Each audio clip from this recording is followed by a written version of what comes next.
Assalamu alaikum everyone. How are you all? I hope you all are doing well. Eid চলে আসছে। এই তো family আর friends সবার জন্য টুকটাক শপিং শেষ। আজকে জেনেসা আর আরিসার গিফটটাও চলে আসবে। আমি অর্ডার করেছিলাম, এটা শপে চলে এসেছে। এই তো আমি শপে চলে আসলাম আর তাদের পার্সেলটা রিসিভ করলাম। এখন এগুলো বাসায় গিয়ে সুন্দর করে র্যাপিং পেপারে মুড়িয়ে ফেলবো। এখানে তাদের নামে আমি অনেকগুলো ট্যাগ বানিয়ে ফেলেছি অলরেডি। চলুন দেখে নেই ঈদের জন্য কি কি কিনলাম। মূলত ঘর সাজানোর জন্য এগুলো বেলুন, এখন খুলে না দেখাই। এগুলো কিনেছি কিছু স্টার শেপ প্লেট, খুব সুন্দর না? ঈদকে লক্ষ্য রেখে স্টার শেপ প্লেটটা অনেক বেশি যায়। আর এই কাঁটা চামচটা আমি অনেক আগে কিনে রেখেছিলাম, এখন মনে হচ্ছে ঈদের সাথে পুরোই যাবে। এখানে চকবোর্ড, মিনি চকবোর্ডগুলো অনেক বেশি সুন্দর, তাই না?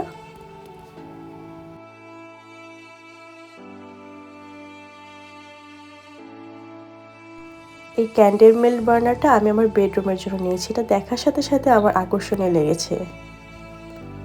এই তো কিছু ওয়ান টাইমের গ্লাস, কিছু বাটি, এগুলো লাগতেই পারে। আর এই তো র্যাপিং পেপার। তো কেমন লাগলো আমার ঈদের সরঞ্জামাদি বাসার জন্য?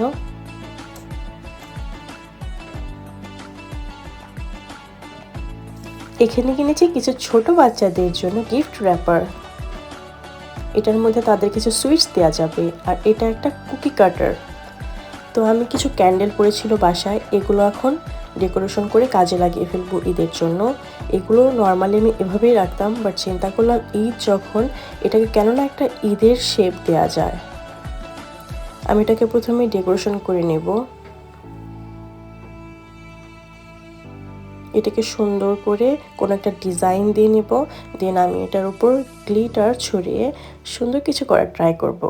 তো দেখে নেওয়া যাক। তো এই তো ঈদের প্রস্তুতি চলছে। বাসা বাড়ি গোছানো অনেকটাই শেষ, বাসা ডেকোরেশনও অনেকটাই শেষ।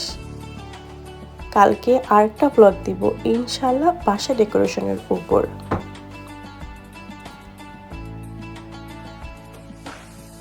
এই তো পুরো ক্লিপটা করতে পারিনি, এই জন্য লাস্টেরটা করে দেখিয়ে দিই। ঈদ আসলে এত আনন্দের সাথে অনেক ব্যস্ততম। আমি শুধু চিন্তাই করছিলাম আগে আমাদের বাসায় বড় মানুষরা কিভাবে সব কিছু হ্যান্ডেল করতো, কারণ সব কিছু একা হাতে করতে হচ্ছে। নতুন একটা এক্সপিরিয়েন্স যদিও, তারপরও এটা কষ্টেরও আছে, কিন্তু এই তো করতে তো হবেই কাউকে না কাউকে, তাই না? আর করতে করতেই শেখা যাবে। তো আমিও শিখছি, এখনো শেখার শেষ নেই। তো আমি প্রথমে এবার বাসা পরিষ্কার আর বাসা ডেকোরেশন নিয়ে কাজ শুরু করেছি, এবং আস্তে আস্তে আমি হয়তোবা আপনাদের ঈদের সব সরঞ্জামাদি নিয়েও, ড্রেস নিয়েও একটা ব্লগ করে দেখাবো ইনশাআল্লাহ। এই তো হয়ে গেল, দেখুন বাসায় থাকা জিনিস দিয়ে কত সুন্দর করে ঈদ ডেকোরেশন করে ফেলা যায়। তো এখন আমি গিফটগুলো র্যাপ করে নিব, কিন্তু আপনাদের কিন্তু আজকে দেখাচ্ছি না, কারণ আমাদের ফ্যামিলি মেম্বার্সদের কাছেও এটা সারপ্রাইজ, এবং আপনাদের কাছেও আজকে সারপ্রাইজই থাকবে। তো তারা যখন খুলবে অবশ্যই একটা ব্লগ করার চেষ্টা করব।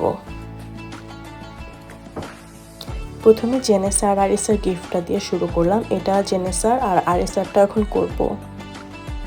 আমি খুব তাড়াহুড়ায় কাজ সারছি, কারণ আমার শরীরটা বেশ ভালো যাচ্ছে না, অনেক বেশি মাথা ব্যথা ছিল। তাই নিয়ে ভাবলাম কাজগুলো ফেলে রাখলে ফেলেই রাখতে হবে, তো কেননা আজকে কিছু শেষ করে ফেলি, কিছু এগিয়ে নেওয়া যাক, তাই না? তো এই তো এখন প্রায় রাত 9টা-10টা, আমি এগুলো সেরে ফেলছি। খুব তাড়াহুড়া করে করছি, খুব সুন্দরভাবে করতে ভালো লাগছে না, তাই যেভাবে পারছি সেভাবেই করছি। আসলে এগুলো অনেক ধৈর্যর ব্যাপার, আর সব সময় ধৈর্য থাকে না, কারণ সারাদিন আজকে বাইরেই ছিলাম। বাইরে ঈদ শপিং, গ্রসারিজ এবং আরও অনেক কিছুর জন্য দৌড়াদৌড়ি করতে হয়েছে।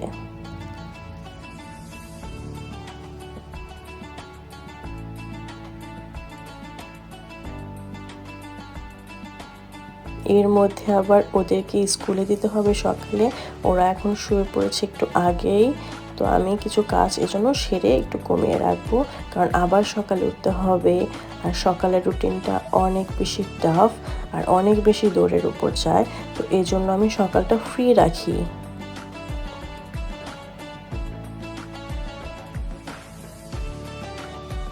এই তো খুব সহজেই আমি বাসায় কিছু জিনিস ছিল সেগুলোতে আমি র্যাপিংটা করে নেব। হয়তো বা পারফেক্ট হচ্ছে না, বাট নেক্সট টাইম এই গিফট র্যাপিং নিয়ে আমি একটা ভিডিও দেওয়ার চেষ্টা করব কিভাবে সুন্দরভাবে করা যায়। আর তাড়াহুড়ার কাজ এটা এজন্য এরকম হচ্ছে। এই তো এখন এটা হচ্ছে আমার আম্মুর গিফট, তাকেও দেখাইনি, এই জন্য আমি এটা কভার করে ফেললাম।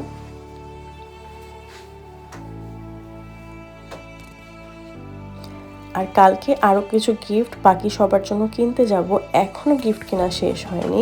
তো আমি চিন্তা করলাম সব একসাথে করতে গেলে হবে না, তো আজকে কেন না এগুলো শেষ করে ফেলি, আবার ওইগুলো যখন কিনবো আবার ওগুলো শেষ করব।